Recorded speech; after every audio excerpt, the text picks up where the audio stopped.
Assalamualaikum warahmatullahi wabarakatuh, Ustaz. Waalaikumsalam warahmatullahi wabarakatuh. Ahlan wa sahlan. Barakallahu Untuk fikum. Ustaz, Taufik Barakallah. Ustaz, ini terkait anak ya Ustaz ya, tadi Nah, Anda dengar. Anak memiliki anak pertama itu umurnya 7 tahun Ustaz. Jadi anak yang pertama ini speak delay. Itu keterlambatan dalam untuk kesehariannya seperti berbicara dan aktivitas lainnya. Nah, yang Anda tanyakan nanti apakah anak anak ini jatuh hukum seperti kan dia 7 tahun, nanti kalau dia sudah 10 tahun seperti dia mau balik nih Ustaz. Sementara adiknya yang umur 4 tahun itu sudah bisa seperti baca Iqra, dia sudah Iqra 2. Cuman anak-anak yang pertama ini belum bisa baca Iqra gitu, seperti sholat gitu kan.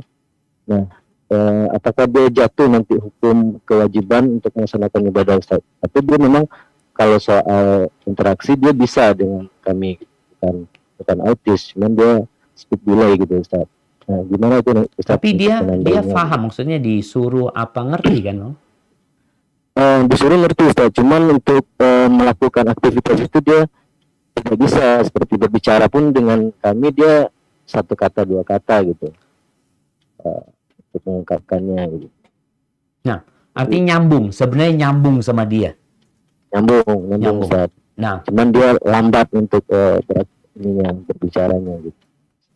Siap, pengafalannya juga. Subhanallah. Siap, barakallahu fiik. Haibati fillah. Al-mal wal banun zinatul hayatid dunya.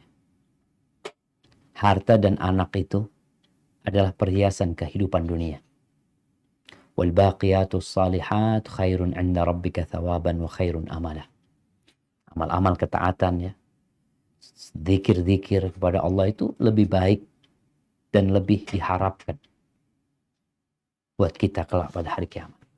Berkaitan dengan anak, ya, orang tua berharap anaknya akan memberikan manfaat kepada dia, akan mendoakan dia ketika dia meninggal dunia jadi aset yang tertinggal, walad soleh yang berdoa buat orang tuanya. Tapi untuk mendapatkan itu perlu perjuangan. Salah satunya adalah seperti yang ditanyakan tadi. Ada orang tua yang dapat anak punya keterlambatan ya. Ada yang anaknya autis, ada yang anaknya cacat, macam-macam. Itu semua ujian Allah berikan kepada mereka yang sebenarnya bala ini untuk mengangkat derajat orang tuanya. Untuk membersihkan dosa-dosa orang tuanya.